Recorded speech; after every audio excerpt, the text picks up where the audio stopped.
Today's video comes as a suggestion from Thomas Jameson 2050, so I thank you for your request. We will be discussing the Triangle Shirtwaist Factory fire today. Now, I remember first learning about this story in grade school in a history textbook, but I don't think I truly understood its impact until much later in life. While doing my research for this video, I did have to take several breaks from reading testimonials and personal interviews because it is overwhelming content. I will do my best to share this story with you in a respectful manner, but be warned that viewer discretion is advised. Okay, let's get into today's video.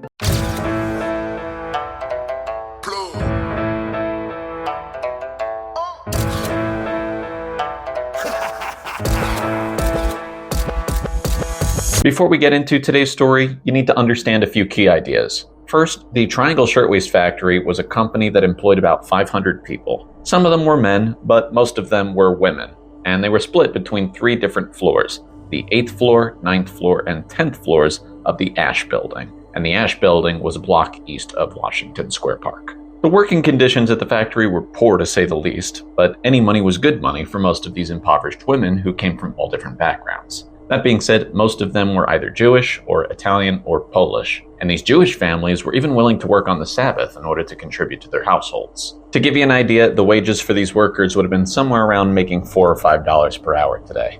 The factories were also incredibly crowded with not just people, but machines. And because of these low wages, conditions, safety protocols, many garment workers around the city went on strike in 1909. The strike was known as the Uprising of 20,000. The strike lasted about 11 weeks. Then the employees of the Triangle Shirtwaist Factory won slightly higher wages and tiny improvements to working conditions, and for some, this was a win, and immediately went back to working.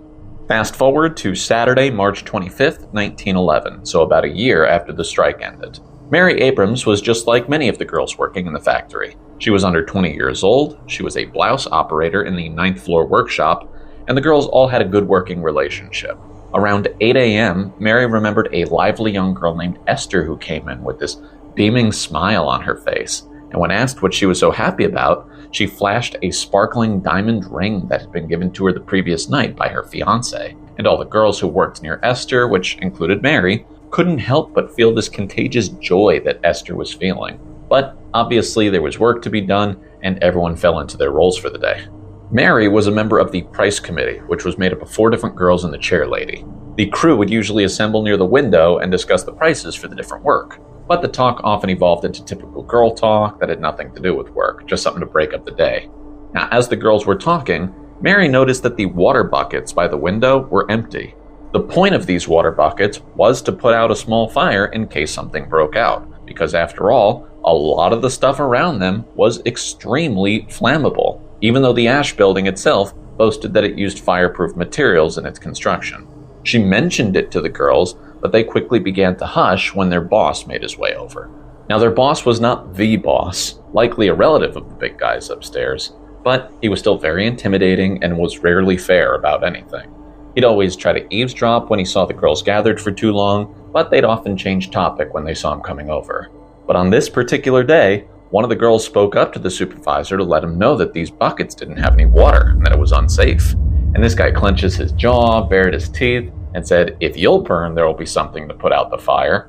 And that was kind of the attitude of the management. You don't tell us what to do, we tell you what to do. The work schedule for the day was to work until 4 p.m., and that was true of every day. This included one lunch break that lasted 30 minutes, and the girls knew how strict they were about this. And since this was most of their first or second jobs in this country, they didn't want to do anything to anger the management team. But Mary did notice that one of the few boys who worked on their floor, a 23-year-old Russian immigrant named Jacob Klein, he took an extended lunch break that day. Jacob was often a target of the female gaze in the factory, so it was easy to notice that he had been missing for a little while. Jacob finally returned from his lunch around 3 p.m., just an hour before closing time, and the girls all kind of flocked to him with words of worry, telling him, "Oh, we thought something might have happened to you." But he responded that he had gone to the bank to retrieve some saved money because he was going to open a small drugstore, and the girls kind of laughed and told him good luck with that. Around 3:55 p.m., Mary and her coworker Minnie got up from their stations to use the ladies' room. They had intentions of switching dresses because it was almost time to go home. The same manager from earlier approached them to give them an earful about how there were still 5 minutes left of work. He demanded they go back to their machines and if they refused, they would not be permitted to work on Monday. Mary, having been part of this strike, knew not to be intimidated by demands like these, and told the manager, "That's okay with me. I'm not going back to my machine, and I will not be coming in on Monday." And just like that, she led Minnie to the ladies' room. When they arrived at the ladies' room, Minnie remembered that she had left her bag at her station, but Mary told her she should just leave it there for now because if she goes back to get it now, it'll look like she was caving into the boss's demands, and they didn't want him to intimidate her into working anymore for the day. So she thought that made sense, and she agreed. They were soon joined by Esther in the restroom, and the girls quickly fell right back into the hole of talking about how excited they were for her, that she was getting married, and time passed by. Esther had also left her bag at her desk, so she returned to her station. Now, in order to truly comprehend what happened next, you need to understand the layout of the 9th floor. This was a big room with 8 long, continuous tables of sewing machines, and each of these rows of tables only had one exit at one end of the table, because the other end was pushed against the south wall. There were also 2 different sets of stairs and elevators. The elevators and stairs in the southwest corner of the room were the passenger elevators used in the morning to get in from the front of the building. And then the stairs and elevators in the northeast corner of the room were the freight elevators and stairs. Also along the northern wall was a fire escape. Now, when Mary and Minnie exited the restroom, which was on the opposite side of the room from the freight elevators, with everyone leaving for the day and trying to exit all in the same spot, getting Minnie's bag just seemed way out of the question. It just made more sense to get it Monday morning. So, Mary and Minnie headed straight for the freight elevator. Now, leaving the workspace was always a little bit of a nightmare here because there was this narrow vestibule leading to the freight elevator, and it was the only elevator being used. The front elevator wasn't used for going home. Now, the reason for this was because the bosses didn't trust the women to not steal from the shop. And so when they left, there would always be somebody checking their bags as they were exiting the building. Also remember that the year is 1911, so the elevator doesn't come up by just pressing a button. It requires an operator inside to bring up the lift and bring it back down. Mary and Minnie did manage to get to the front of the elevator line because they didn't have to compete with all of these other women trying to exit their table rows. While they were waiting for the elevator, they started to hear screaming from the floor below. They didn't really know what was happening, but Mary recalled that there were 2 orphan girls working at the shop who asked her why they were hearing these screams. Mary assured them it was just people yelling to be the first ones out like it was every day that they worked there. Little did they know what was actually happening 1 floor below them. On the 8th floor was a 17-year-old boy named Joseph Blanck. His job was cutting linings and trimmings like cuffs, and he worked with a girl named Eva Harris, who happened to be the big boss's sister. Eva made mention to Joseph that she smelled smoke. Joseph was in the middle of the floor at the time, so he scanned the room, and through a slot in the table, he saw the red flame. The women on the 8th floor had been known to be smokers, even though it was against the rules to smoke while in the shop. Nobody knows for sure how the fire started, but the best bet was a discarded cigarette or a match in an unfortunate location. Whatever the fire starter was, it didn't matter. Now they had to put out the flames. Next to the freight elevator was a shelf with all of the 8th floor's water buckets. These buckets were filled with water, but not with fresh water. In fact, Joseph said it was downright slime in there. But pail by pail, he and others attempted to extinguish the flames, but they only had about 8 or 10 pails, and the flames jumped the tables and then began climbing the walls and up to the ceiling. The effort was a bust. They were never going to be able to put out this fire on their own. So now the only thing to do is to get out. An employee on the 8th floor named Dinah Lifshitz took to the phone to dial the 10th floor and let them know what was happening. That's where Max Blanck and Isaac Harris, the owners of the Triangle Shirtwaist Factory, that's where they were stationed. Dinah reached a woman on the other end and just told her, "Spread the word to the 10th floor, you guys gotta get out of here." Dinah then attempted to dial the 9th floor, but she got no response. And there was no fire alarm system that could be triggered, the emergency fire hose wouldn't turn on, the sprinklers didn't work, a fire drill had never been conducted. This was just a perfect storm of fire safety protocols not being followed by the company. This fire engulfed the entire 8th floor within about 5 minutes. The only thing the 8th floor really had going for them was they knew there was a fire. They could see it. They could act accordingly. The 9th floor, they had no clue. And the 10th floor, they were aware, but they were also all the way up. Now, most, if not all of the 8th floor, including Dinah, Joseph, and Eva, they all made it out. Up on the 10th floor, many of the employees, rather than go all the way down, fled to the roof. This included the owners Max Blanck and Isaac Harris, and they lucked out because students at New York University helped aid these employees by providing ladders and cables to get them up to the adjacent rooftop of the next building. The ninth floor workers were in a bind. Mary and Minnie stood waiting for the elevator as the fire began to quickly spread through the floor below them, but again, they have no idea there's a fire. However, they still grew impatient waiting for the elevator and decided, you know what, we're going to take the 9 flights of stairs down to Green Street. They would actually pass the 8th floor completely unaware of what was happening. But then came the rush of people behind them, and as they descended past the 7th floor, Mary got a good look outside and saw the flames bursting through the windows. She didn't realize just how serious the fire was until she was down on Green Street, and that's when she began to see horrors that she'd never be able to unsee. Now, if you'd like to skip over some of these traumatizing accounts, the text below will tell you what timestamp to jump to. You probably know what direction this is heading, so just fair warning that the following information is graphic. William Shepard was a United Press reporter that happened to be in Washington Square Park when he saw this big puff of smoke coming from the Ash building. He rushed over and he looked up 80 feet to the windows where in each glass frame, he watched girls wave their arms and shout out to call the fire department. Now there was already the sound of a fire engine in the distance and others in every which direction he turned, and the crowd was screaming out to the girls, don't jump, the firemen are on their way. And Shepard couldn't help shake this feeling that he was just as alive on the street as those girls were in that burning room. One girl climbed out onto the window sash, hands gripping her from behind to keep her from falling. But moments later, she leaned forward and dropped. Shepard couldn't help but turn away, hoping to avoid witnessing something so horrible, but without plugging his ears, he learned what he described as a new sound, a more horrible sound than description can picture, and that was the thud of a speeding body meeting concrete.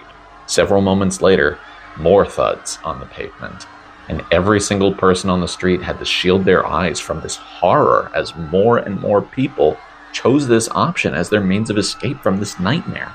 After the first 10 bodies crashed down, William Shepard, almost numb to this harrowing torment, looked back up to the 9th floor, and it broke his heart as more people climbed out of the window and watched as their friends and loved ones leapt for freedom.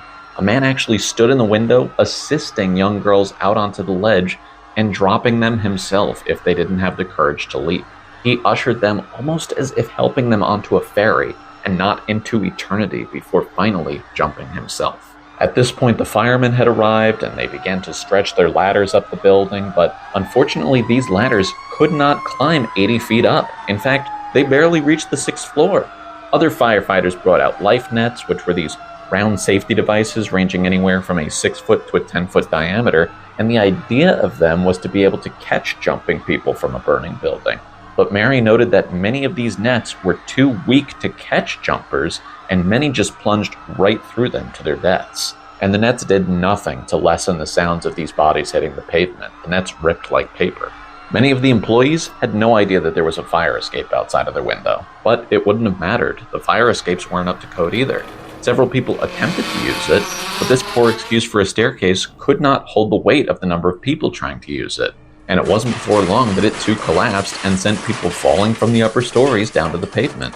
The fire department attempted to reach the flames with their fire hoses, but the water would only stream so high and the people inside were left in the inferno. Now, the fire had engulfed the 8th floor in its entirety at this point. The stairs were completely blocked off from the flames, the front elevators had no operator, and the adjacent stairs were locked off for reasons that we'll get into later. Still, the freight elevator was in operation. It just couldn't hold that many people. Every time elevator operators Gasper Morlalo or Joseph Zito made the heroic trip back up to the 9th floor, everyone would push to get onto the elevator and prevent the doors from being able to close. The heat eventually warped the metal mechanisms, preventing one of the elevators from continuing on, and the other had to stop because people kept jumping and falling on top of it. At some point, it just seemed unlikely that the elevators might come back for another trip, and several people attempted to either jump onto the top of the car or shimmy down the cable. The numbers aren't crystal clear, but it's believed that within the 18 minutes it took to control the fire, 36 people were dead in the elevator shaft, 49 workers had died from either suffocating from the smoke or being burned to death, another 58 perished falling or jumping to the sidewalks, another 2 died from injuries related to the fire, and 1 death was unknown or unreported. 4 hours after the fire, workers discovered a lone survivor trapped in rising water at the bottom of the elevator shaft. All in all, the Triangle Shirtwaist Factory fire claimed the lives of 146 workers. 23 of them were men, the rest were women, and 70 of the victims were teenagers. Among the dead included Esther, who had begun the day with such joy in her eyes as she planned her future with a boy that she'd never see again. Jacob died as well, the boy who had dreams of opening his own store. I went through the names myself, and the youngest among the dead was only 14 years old. The oldest was 43. And many of these victims could not be identified by the time of their burial. The final 6 victims were not identified until 2011, 100 years after the fire. Within 2 days, a huge investigation was launched to determine where to point fingers, right? Who's to blame for all of this? The New York City Building Department took some of the blame. Manhattan's borough president cried that the building was up to code when it was built 11 years ago, and because the department was understaffed and underfunded, they rarely had time to look at buildings that weren't under construction. But a lot of the public outrage was directed at the Triangle Shirtwaist owners Max Blanck and Isaac Harris. And 2 weeks after the fire, a grand jury indicted them on charges of manslaughter. They were brought to trial.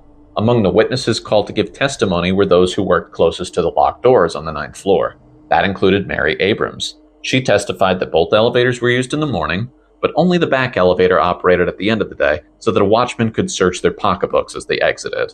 And because Blanck and Harris wanted to save money, not need to hire another watchman for the front of the building, they only had the one elevator shaft running at the end of the day, for all 3 floors, for all 500 plus employees. Mary even acknowledged that this hadn't been the first or second fire at the company. This was the 3rd fire, and she claimed that could be easily verified, but the company lawyer did everything in his power to silence her and say that she was lying. And the lawyers tried a number of different tactics to discredit the 52 witnesses presented of the 103 witnesses produced. One included having a girl repeat the account of the death of a coworker over and over again, so that way, when she repeated phrases like curtain of fire or a man running like a wildcat, that it seemed like her responses had been coached and not true. As for the locked doors, the idea the company had was to prevent theft. That's why everyone had to exit the same way. And by locking the doors during the day, they could keep an eye on break times and things of that nature. In reality, thefts never proved to be a significant problem for the company. And what's even more ridiculous, even after this fire had begun, the watchman down on the ground was still checking pocketbooks. Crowds of angry relatives were present in the courtroom demanding justice, maybe even a little rowdy at times. And in the days after Mary's testimony, survivors of the tragedy and families of the victims were no longer permitted in the courtroom. This was in order to protect the bosses who were genuinely scared of these people. In the end, Blanck and Harris were found to be not guilty. They were escorted out of the courtroom by 5 police officers out of the private exit for the judge. But they were still seen and were still chased by families demanding justice. Maybe guilt eventually got to them because agents were sent out to the homes of these families of these victims and offered money as a reparation for their loss or losses. Sometimes they lost multiple people in a household. Usually, this payment was somewhere in the ballpark of $75. Mary did not accept the payment. On April 5th, 1911, so about a week and a half after the fire, a massive funeral procession marched down Fifth Avenue.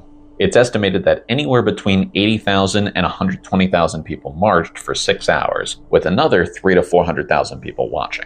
Common laws that have become part of the legacy of this tragic fire include doors to public buildings needing to open outward so that way masses can actually rush out in case of an emergency, an increase in the number of exits to public buildings, sprinkler systems and extinguishers being readily available, fire alarms and fire drills being necessary, fire escapes needing to actually be able to reach the ground. And on top of that, it really just opened the eyes of the public about how unsafe some spaces in the city really were.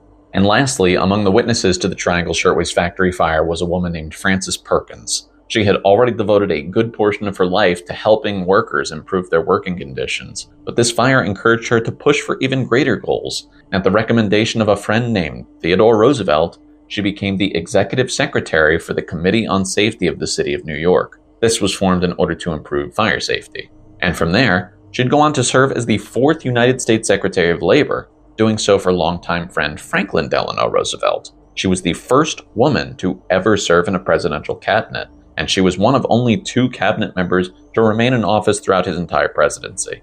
The Triangle Shirtwaist Factory fire was the deadliest industrial disaster in the history of New York City. It's also one of the deadliest in the history of the United States.